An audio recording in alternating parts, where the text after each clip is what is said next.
Sodni svetnik iz Utrehta prehaja v Hujsum, da nas zajebava. Prišel je v holo in zato se kar pripravite, da zdaj pride tudi v Hujsum. Z veseljem bom prisostoval današnjim obravnavam, da spoznam navade, ki jih imate v Hujsumu.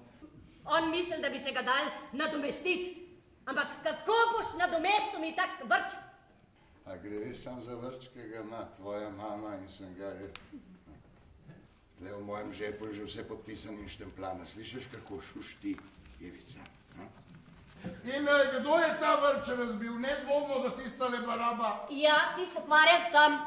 A boš priznal, ali nameravaš kakšen ateist vse zanikati? Če dovolite, ni rekla nič besede, ki bi bila resnična. Akto! In misliš, da to lahko dokažeš? Seveda. Ne. Ampak morate vedeti, da se Šuštar Lebrek že dolg cajta k moji punci slin. A, osebek se imenuje Lebrecht. To je Lebrecht.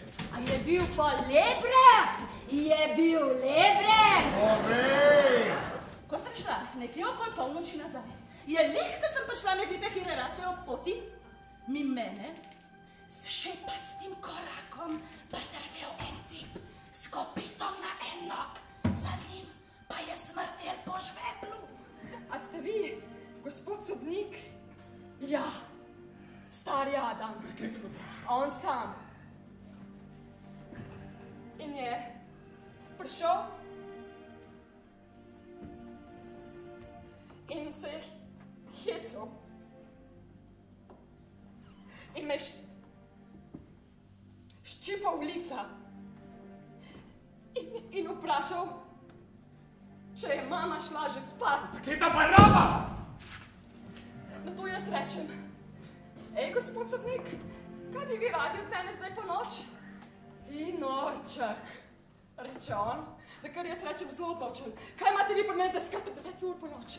Kaj jaz iščem ob 10 ur po noč pri tebi? Rekla sem, dajte roke proč od mene, kaj to vendar hočete? A nočeš potrdila za Ruperta? No ja, no dobro, to sem ti prinesel.